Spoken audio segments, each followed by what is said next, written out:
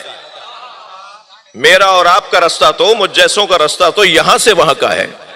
یعنی ہم پہلے تو علی کے دروازے پر جاتے ہیں، پھر ہمیں نبی سمجھ میں آتے ہیں، پھر ہمیں اللہ سمجھ میں آتا ہے. ہمارا رستہ تو یہ ہے. اور کچھ ہیں کہ جن کا رستہ وہ ہے، وہ پہلے اللہ کی بات کرتے ہیں، پھر رسول اللہ کی بات کرتے ہیں، پھر علی کی بات کرتے ہیں.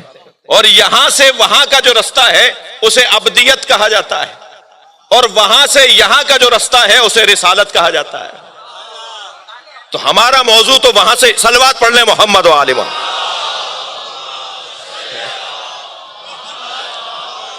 بھائی آپ کی توجہات مجھے بہتر چاہیے. یہ طے ہے کہ فطرت جب ان تمام اسباب کا شکار ہو جاتی ہے تو فطرت پر گرد جم جاتی ہے، اور فطرت کارگر نہیں رہتی، کار فرما نہیں رہتی. تو میرے مولا علی فرماتے ہیں نہج البلاغہ میں کہ اللہ نے انبیاء کرام کو مبعوث ہی اس لیے کیا ہے کہ فطرت پر جمی ہوئی گرد کو ہٹائیں. فطرت پر جمی ہوئی گرد کو ہٹائیں. اور جب فطرت پر جمی ہوئی گرد ہٹنا شروع ہوگی تو پھر فطرت کام کرنا شروع کرے گی. فطرت سالم ہو جائے، یعنی میں اگر فطرت کا متبادل لفظ عقل نہیں ہے، یعنی عقل متبادل فطرت کے نہیں ہے، لیکن میں سمجھنے کے لیے عرض کر رہا ہوں کہ اگر عقل کام کرنا شروع ہو جائے تو پھر وہ آنکھیں کھلیں گی جو عقل پر جمی ہوئی گرد لوگوں کی آنکھیں جن کی نہیں کھلی ہوئی ہوتی. تو فطرت کو سالم کرنا ہے. فطرت کو سالم کرنا، اس کے لیے ضروری کیا ہے، کیا کریں؟ دیکھیں، میری مجبوری ہے کہ میں نے ابتدائی آج کی تمہیدی مجلس میں فلسفہ ازا، ضرورت ازا، مجلس کا مقصد، ہم یہ کیا کرنے بیٹھے ہیں، ہم آج سے کیا کام کرنے شروع جا رہے ہیں، کیا کام شروع کرنے جا رہے ہیں، یہ اس پہ میں تھوڑی دیر غور کر رہا ہوں. یہ جب فطرت سالم ہوگی، جب فطرت کام کرنے لگے گی تو لامحالہ خود بخود خودکار اسے ہدایت نصیب ہوگی، اسے صحیح چیزیں نظر آئیں گی، وہ حقیقت تک پہنچے گا، وہ واقعیت تک پہنچے گا، وہ مانے اور سمجھے گا جو ماننا اور سمجھنا چاہیے. لہذا فطرت کو سالم کرنے کا کیا طریقہ ہے؟ فطرت کو سالم کرنے کا طریقہ، انسان نسیان کے خاندان کا لفظ ہے. نسیان یعنی بھولنا، بھول. ہم 10 دن پہلے ہم کہاں تھے، کیا کیا کیا، کیسے دن گزارا، ابھی اگر مجھ سے آپ پوچھ لیں تو مجھے شاید گھنٹہ لگ جائے گا سوچنے میں کہ 10 دن پہلے ہم نے کیا کیا. جی، قرآن اترا ہے 1400 سال پہلے. قرآن سمجھانے والے سن 11 ہجری میں رحلت کر گئے. قرآن کو روشن کرنے والے علی مولا سن 40 ہجری میں نجف اشرف میں سو گئے. امام حسن سن 50 ہجری میں مدینہ منورہ میں محو خواب ہوئے. امام حسین سن 61 ہجری میں کربلا کے میدان میں آرام فرمائے ہیں. یہی ترتیب 11ویں امام تک ہے. اب اللہ نہیں چاہتا تھا کہ اپنے نظام کو کسی نتیجے کے بغیر بند کر دے. اللہ نے 12ویں کو غیبت میں رکھا ہے کہ پہلے تم کربلا سمجھ لو تو مہدی آ جائے. صلوات پڑھ لیں محمد و آل محمد.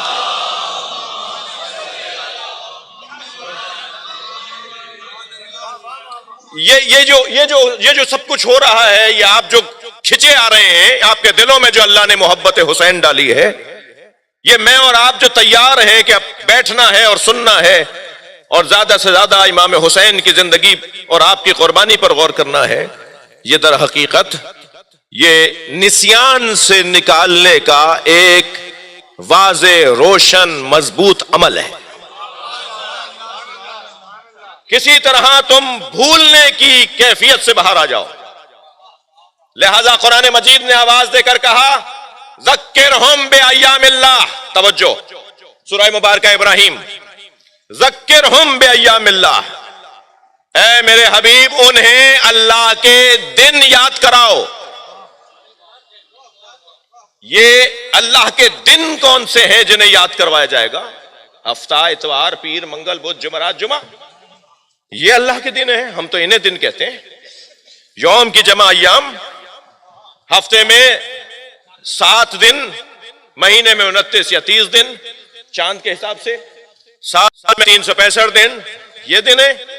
ہفتہ کوئی معتبر ہے، منگل کوئی معتبر ہے، بدھ کوئی معتبر دن ہے، یہ اللہ کے دن ہے۔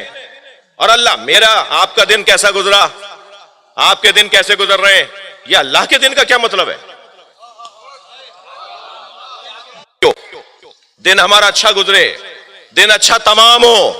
اللہ کے دنوں میں ایک دن عاشور کا دن ہے، جس دن اللہ کی توحید چمکتی ہے، جس دن اللہ کی وحدانیت روشن ہوتی ہے، جس دن اللہ سمجھ میں آتا ہے۔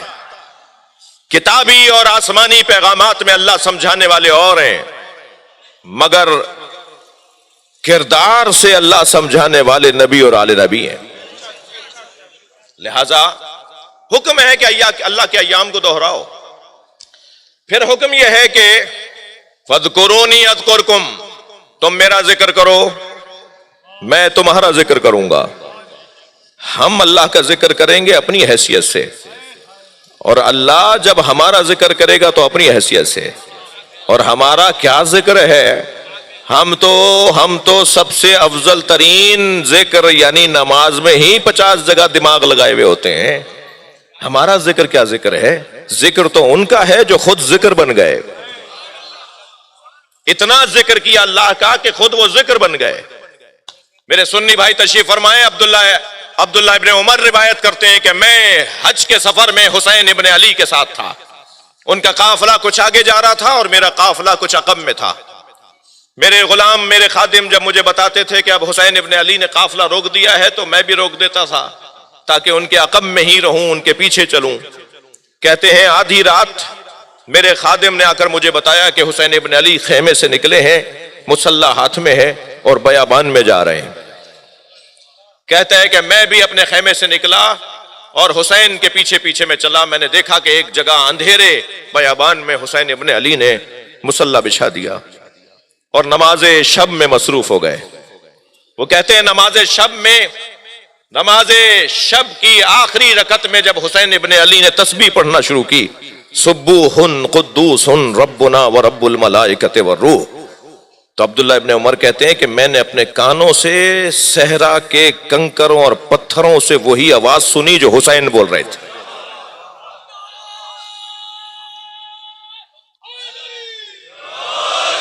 جو خود اللہ کا ذکر بن جائیں، اتنا جنہوں نے ذکر کیا ہو۔ حکم یہ ہے کہ تم میرا ذکر کرو، میں تمہارا ذکر کروں گا۔ عزیزو، رصد اور طلب کا فلسفہ میرے جوانوں کے ذہنوں میں ہے۔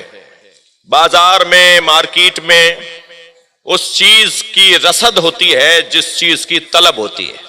جو چیز مانگی جاتی ہے وہی چیز دکان پہ لا کے رکھی جاتی ہے۔ جس کے خریدار ہوتے ہیں اسی کو دکان پہ لا کے سجایا جاتا ہے کہ اس کے خریدار موجود ہیں۔ توجہ، اب ایک جملہ یہ ذہن میں بٹھا لیجئے۔ اب میرا محترم مجمع کے ساتھ ایک سوال۔ حضرت ابراہیم بت توڑنے گئے بت خانے میں، اور چھوٹے چھوٹے بتوں کو ناقص کر کے بڑے بت کے گلے میں کلہاڑی لٹکا دی۔ چھوٹے بتوں میں کسی کی آنکھ پھوڑی تو کسی کا پیٹ پھاڑا، تو کسی کا پیر توڑا، تو کسی کا کان کاٹا، کسی کی ناک کاٹی، اور ایک بڑے بت کے گلے میں کلہاڑی لٹکا دی۔ اور جب آئے تو اس کے بعد آپ نے دیکھا کہ کتنا بڑا بلوا مچا کہ حضرت ابراہیم کو آگ میں پھینکنے کی تیاریاں ہو گئیں۔ کہ اس نے ہمارے خداؤں کی توہین کی ہے، لہذا اس کی سزا یہ ہے کہ اسے آگ میں جلا دیا جائے۔ حضرت ابراہیم کے بھی تو چاہنے والے تھے، وہ جو حضرت ابراہیم کے چاہنے والے تھے ان کے اوپر کیا گزر رہی ہوگی، ان کی کیا آزمائش تھی، لہذا اتنا بڑا بلوا مچا حضرت ابراہیم کے اس کام کے بعد۔ میرا سوال حضرت ابراہیم سے، اے خلیل خدا، آپ کے چچا نے تو کارخانہ لگایا ہوا ہے بت بنانے کا، آپ بت خانے کے بت توڑ کر آ گئے، آپ نے اپنے چچا کا کارخانہ بند کیوں نہیں کروایا؟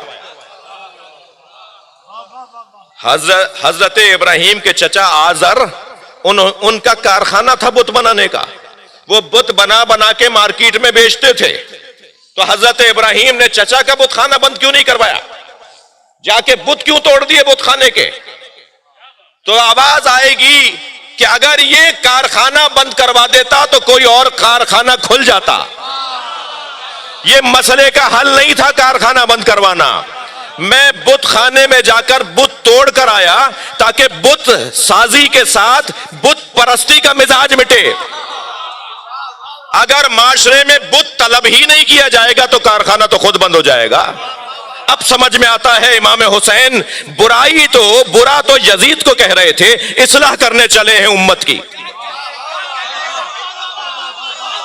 مولا آپ خود فرما رہے ہیں کہ یزید ایسا ہے، یزید ایسا ہے، یزید ایسا ہے، تو پھر آپ نے یزید کی اصلاح کیوں نہیں کی؟ آپ تو اپنے خطبے میں جو پہلا خطبہ امام حسین کا، اس میں فرماتے ہیں انما خرجت لطلب الاصلاح فی امت جدی، میں اپنے نانا رسول کی امت کی اصلاح کرنے جا رہا ہوں۔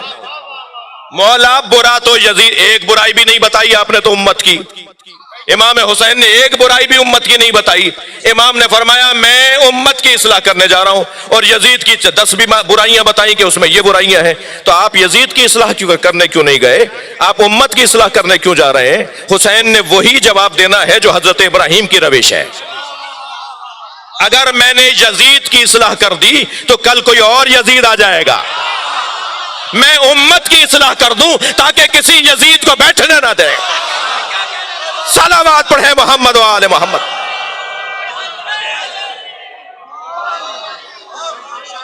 صلوات بر محمد و آل محمد۔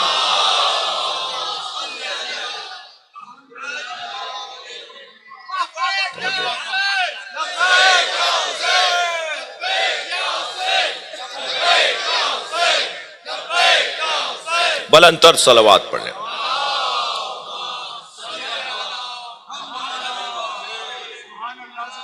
دیکھیے،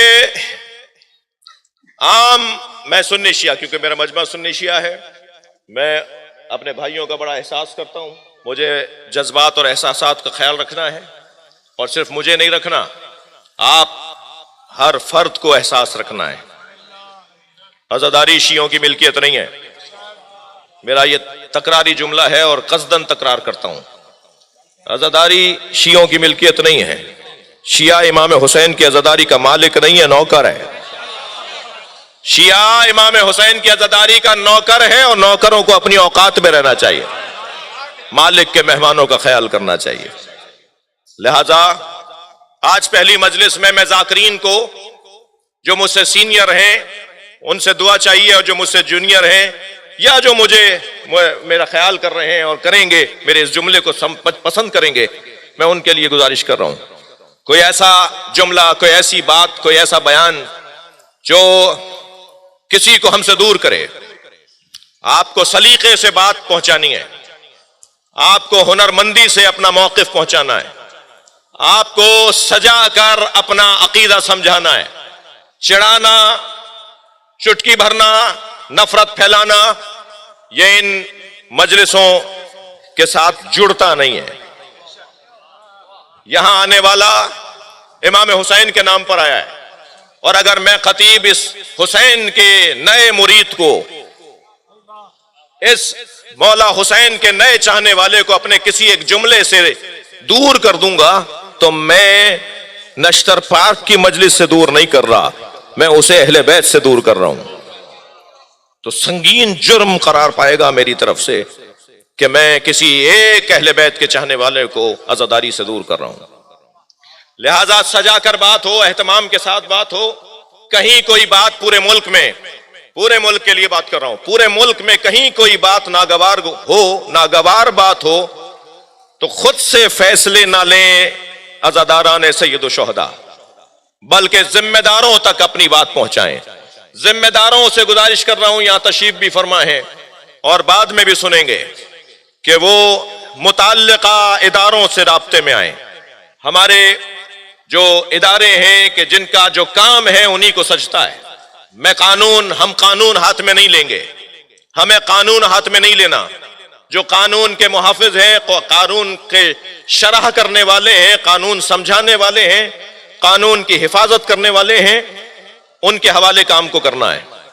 ایک بات۔ دوسری بات، اس سال میٹنگز میں، ملاقاتوں میں اگرچہ میں کم حاضر رہا، لیکن جس فورم پر بھی جب بھی میرا رابطہ اور گفتگو اور ملاقات ہوئی تو ایک سالہ گزشتہ کی نسبت ایک کیفیت مجھ پر طاری ہوئی، جس کو میں آپ کے سامنے رکھنا چاہتا ہوں، اس احساس کے ساتھ، اس توجہ کے ساتھ کہ میں ممبر پہ بیٹھا ہوں اور مائک پر بات کر رہا ہوں۔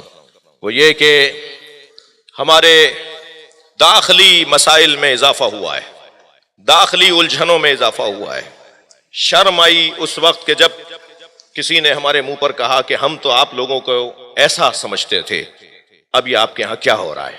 یہ ہمارے داخلی مسائل، یہ ہمارا تناؤ کھچاؤ، یہ چھوٹی چھوٹی آرزوؤں پر ایک دوسرے کو کمزور بنانا، یہ چھوٹی چھوٹی تمناؤں پر ایک دوسرے کے خلاف بات کرنا، یہ عزیزان گرامی کسی طور ملت کے، قوم کے، پھر پاکستان کے مفاد میں نہیں ہے۔ لہذا آج پہلی محرم ہے، رجوع کریں، پلٹ آئیں کربلا۔ حسین مولا کا گھوڑا کربلا پہنچنے والا ہے، اور کربلا تو وہی پہنچے گا جو اپنی ذات سے ہاتھ اٹھائے گا، جو اپنی انانیت سے ہاتھ اٹھائے گا، اور مقصد صرف اور صرف ایک، ہمارا مرکز حسین مولا کی ذات، مولا حسین ہمارا مرکز ہے۔ مرکزی بات وہیں ہوگی جہاں حسین کی بات ہوگی، اب کہیں بھی ہو۔ لہذا انتہائی احتیاط کے ساتھ خطبہ و ذاکرین سے بھی گزارش ہے، نوحہ خانوں سے بھی گزارش ہے کہ قیامت نہیں آ گئی اگر کسی شاعر نے آپ کو 12 شعر لکھ کر دیے اور ایک شعر اس کا ایسا ہے جس سے کوئی اختلاف ہو سکتا ہے، کوئی جھگڑا ہو سکتا ہے، تو قیامت نہیں آ گئی کہ آپ 12 کے 12 شعر پڑھیں گے، آپ ایک شعر چھوڑ دیجئے۔ انہوں نے نہیں معلوم کہ کس موقع پر اور کس ماحول کے اندر لکھا تھا، وہ صحیح عقیدہ بھی ہوگا مگر یہاں کے لیے ٹھیک نہیں ہے، جہاں آپ پڑھنے جا رہے ہیں وہاں کے لیے وہ شعر مناسب نہیں ہے، لہٰذا وہ شعر چھوڑ دیجئے، کوئی گناہ نہیں ملے گا آپ کو، بلکہ شاید ثواب ملے گا۔ اور میں اپنے نثری خطیبوں سے بھی گزارش کر رہا ہوں، میرے لیے بھی آپ دعا فرمائیں، ہم انسان ہیں، ہم اس بات کی طرف توجہ رکھیں کہ کوئی ایسی بات ہمیں نہیں کرنی جو امام حسین سے، بڑی خیانت ہوگی اگر میری وجہ سے کوئی امام حسین سے دور ہو جائے، امام حسین کے ذکر سے دور ہو جائے۔ اگر امام حسین کے ذکر سے وہ دور ہو گیا تو میں نے خیانت کی ہے، اور اللہ ہمیں خیانت کرنے والوں سے محفوظ رکھے۔ چلیے، آج پہلی محرم ہے، حسین مولا سفر میں ہیں، کل 2 محرم کو کربلا پہنچیں گے، ہم کربلا پہلے سے پہنچ جائیں تاکہ کربلا سے خار چنیں، کنکر اٹھائیں، پتھر بینیں، کہیں کوئی خار سکینہ کے پیر میں نہ لگ جائے، اجرکم اللہ، کہیں کوئی پتھر جناب زینب کے پیر کو اذیت نہ پہنچائے۔ چلیں ہم پہلے سے کربلا چلیں اور امام حسین کا استقبال کریں۔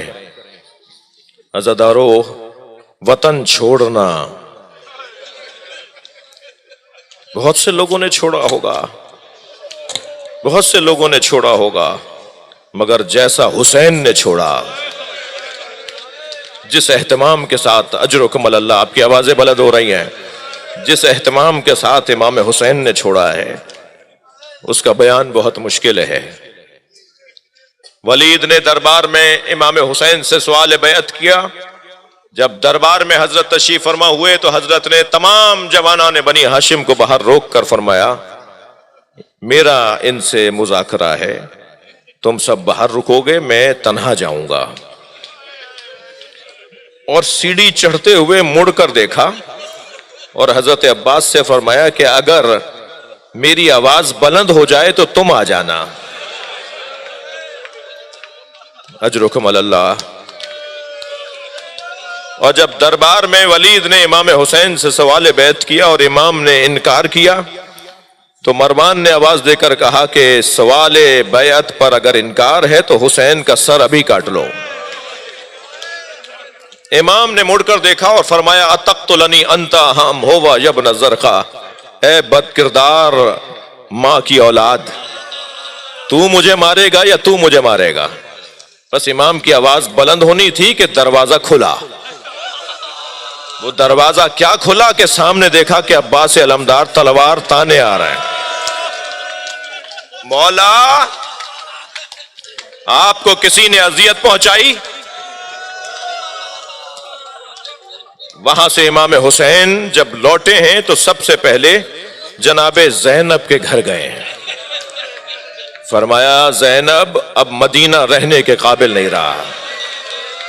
اجرکم اللہ، اجرکم اللہ۔ آپ کی آوازیں جب بلند ہوتی ہیں نا تو مجلس کے اندر نور بڑھنے لگتا ہے، روحانیت بڑھنے لگتی ہے۔ جو رو رہے ہیں، جن کی آوازیں بلند ہیں، جن کی آنکھوں میں آنسو ہیں، اللہ انہیں کوئی غم نہ دے سوائے غم اہل بیت کے، ہمیں رونے رلانے والوں میں قرار دے۔ اجرکم اللہ۔ زینب اب مدینہ رہنے کے قابل نہیں ہے۔ عبداللہ ابن فتح نامی ایک راوی ہے، وہ یہ کہتا ہے کہ جب دوسرا دن نمودار ہوا تو سارے مدینے کو اور اطراف کے دیہات کو یہ علم تھا، آگاہی تھی کہ حسین آج مدینہ چھوڑ رہے ہیں۔ تو کہتا ہے کہ میں مدینے کے اطراف کے ایک دیہات کا رہنے والا، میں نے اپنا گھوڑا تیار کیا اور مدینہ پہنچا کہ میں جا کے تو دیکھوں کہ حسین کیسے جا رہے ہیں، حسین کہاں جا رہے ہیں۔ وہ کہتا ہے کہ میں جب اس کوچے میں پہنچا جو رستہ حسین کے گھر کا رستہ تھا، تو میں نے کیا دیکھا کہ محملیں سجائی جا رہی ہیں، اماریاں باندھی جا رہی ہیں، گھوڑوں کی زینے اور لگامیں کسی جا رہی ہیں، اور حسین ابن علی اپنے گھر کے باہر ایک کرسی پر بیٹھے اور تقریباً 32 جوانوں کا حلقہ ہے جو حسین کے گرد ہے، اور ہر جوان اتنا مستعد نظر آ رہا ہے کہ اگر کوئی حسین کی طرف ٹیڑھی نگاہوں سے دیکھے تو شاید وہ دیکھنے سے پہلے آنکھ نکال دیں۔ شان کے ساتھ حسین کا احترام اور حسین کی حفاظت ہے، اور حسین کرسی پر بیٹھے ہوئے انتظامات کو دیکھ رہے ہیں۔ پھر ایک مرتبہ آواز آئی کہ مجھے بتایا جائے کہ تیاری مکمل ہے، تو حضرت علی اکبر قریب آ کر کہتے ہیں کہ ہاں بابا تیاری مکمل ہے۔ تو جب تیاری مکمل ہونے کا سنا تو ایک مرتبہ دروازہ کھلا، گھر کا دروازہ کھلا، اور آگے آگے قاسم چل رہے تھے، اور ان کے پیچھے برقعے میں ایک بی بی تھی جس کے چلنے کا وقار ایسا تھا کہ اس کے ایک ایک قدم پر دل دہلتا تھا، اس کی جلالت بہت زیادہ تھی۔ آگے بڑھ کر قاسم ابن حسن نے اس بی بی کو محمل میں سوار کیا، محمل اٹھائی گئی، اونٹ اٹھایا گیا، اونٹنی اٹھائی گئی۔ یہ بھی یاد رہے جن جن سواریوں پر بی بی بیٹھی ہیں وہ ناقے تھے، وہ نر نہیں تھے، مادہ تھیں۔ اس کا نتیجہ اس کے اوپر بات پھر کبھی اور ہو۔ اور وہ ناقہ اٹھایا گیا، وہ آگے بڑھایا گیا۔ پھر اس کے بعد بیت الشرف سے عباس برآمد ہوئے، اور عباس کے عقب میں 2 بیویاں تھیں، اور ان بیویوں کو عباس علمدار نے ایسے سوار کیا کہ اپنا گھٹنا ٹیک دیا، اور بیویاں عباس کے گھٹنے پر سہارا لے کر محمل میں بیٹھ رہی تھی۔ اس پر میں نے پوچھا کہ یہ کون 2 بیویاں ہیں؟ کہا ایک علی کی بڑی بیٹی زینب اور ایک علی کی دوسری بیٹی ام کلثوم۔ اجرکم اللہ، اجرکم اللہ۔ اللہ آپ کو کسی غم میں نہ رلائے۔ کہتے ہیں کہ بی بی کو محمل میں بٹھایا گیا اور وہ محمل جب اٹھائی گئی تو قافلہ اب تیار تھا، ساری بیویاں بیٹھ چکی تھیں۔ ایک مرتبہ آواز دی حسین ابن علی نے، میرا راہوار کہاں ہے؟ تو حضرت کا ایک غلام ذوالجناح کو قریب لے کر آیا۔ حضرت ذوالجناح پر جیسے بیٹھے تو ایسے ہی برابر، جیسے بلا تشبیہ، جیسے فوجی حضرات کے پیروں کی اور بیٹھنے کی ایک آواز آتی ہے، ایسے ہی سارے بنی ہاشم کے جوان ایک پر ایک کے بعد ایک مرتبہ بیٹھنا شروع ہو گئے، مگر عباس نہیں بیٹھے۔ قافلہ تیار ہے، عباس ابھی گھوڑے پہ نہیں بیٹھے۔ مولا حسین کے گھوڑے کے قریب آ کے کہتے ہیں، مولا قافلہ بڑھایا جائے؟ فرمایا ہاں عباس، قافلہ جاری کیا جائے، قافلہ رواں کیا جائے۔ تب عباس علمدار گھوڑے پر بیٹھے، کہتا ہے 2 قدم گھوڑا حسین کا چلا تھا کہ ایک مرتبہ زینب کبریٰ کے محمل سے پردہ ہٹا اور زینب نے آواز دے کر کہا، بھائی تو میں فاطمہ صغریٰ بلا رہی ہے۔ اجرکم اللہ، اجرکم اللہ۔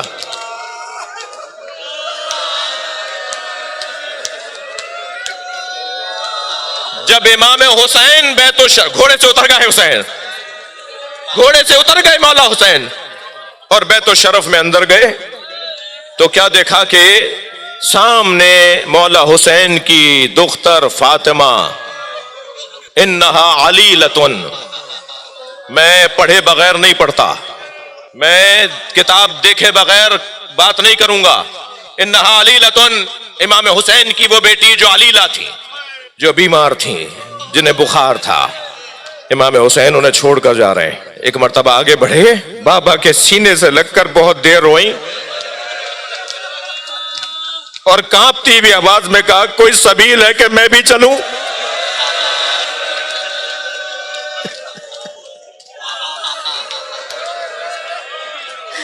بابا کیا سمجھایا، کیسے حوصلہ دیا امام حسین نے اپنی بیٹی کو کہ ایک مرتبہ آواز آئی کہ بیت الشرف کی 3 معمر اور مسن بیویاں بلا رہی ہیں۔ امام اور اندر گئے تو عصا تھامے ہوئے 3 بیویاں کھڑی ہیں۔ ایک امام حسین کی نانی بی بی ام سلمہ زوجہ رسول ام المومنین، دوسری امام حسین کی پھوپھی حضرت ام ہانی، مولا علی کی بہن حضرت ابو طالب کی بیٹی، تیسری حضرت عباس کی ماں حضرت ام البنین۔ آگے بڑھ کر سب سے پہلے نانی کو سلام کیا، نانی آپ سے تو رخصت لے لی تھی۔